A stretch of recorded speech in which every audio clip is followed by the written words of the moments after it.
Hello and welcome to another episode of the Best You interview series. It's Gary here again.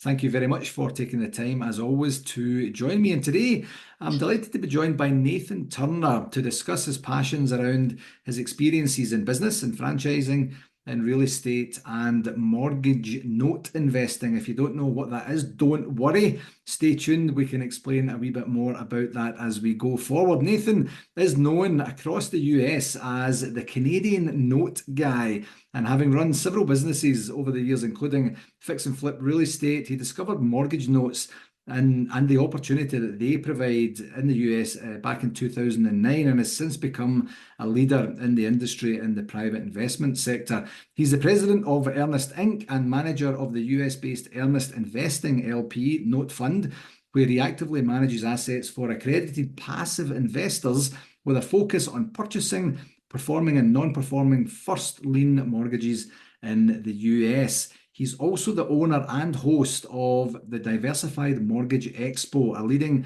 annual conference. And this conference, a note conference, I should say, and this conference has a history of being an educational, no pitching event where those who want to learn, network, and grow come together. That's quite a novel concept for a conference where there's no pitching and it's all about education and networking and growth. I'm looking forward to hearing a bit about that. Nathan, thank you very much for joining me on the show today. Absolutely. Pleasure to be here. Thank you. So can you give us a bit of an overview of your business experience prior to your discovery of the mortgage notes industry? Sure. So I started out, my first plan coming out of university, I was going to be a teacher. That was what I had planned on doing. And it didn't really work out. My wife and I ended up moving to South Korea to teach English for a year. Yeah. And I think it was right. That was a good kind of entry into life of doing things a little bit different. So Yeah. when we got home, we didn't really know what we were going to do, and we ended up opening a Curves franchise out in Quebec. We had two of those after a couple of years, and that was just a fantastic experience. We learned a lot. We had, ups and downs of being an entrepreneur, but it helped teach us some things. Transition from that into doing some fix and flip real estate, ended up being a landlord for a little while, and then eventually kind of was introduced to this whole idea of note investing. And that's the thing that I've loved the best. And so that's what I'm sticking with for now. So that's It's a very brief history. Yeah, it is, and I'd love to know a wee bit more, because that career teaching, and then curves and a couple of studios of curves. When we chatted before, we talked about the implications of the pandemic and some of the challenges around that was experienced then. But Mhm. how do you? Those are very disparate things. Is it such a diverse network that you have that you just Yeah. receive these opportunities?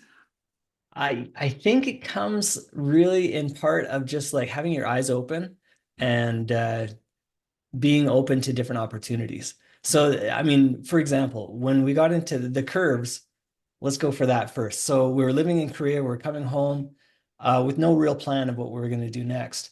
And it was separately, my father-in-law and my mother separately, without knowing, both sent us information about Curves, which was a new franchise at the time. Yeah. We're like, well, that's kind of interesting. I think my mom had sent me some information first. She had joined one of the gyms and loved it and thought it was just wonderful. And she, said, maybe this is something you should look at.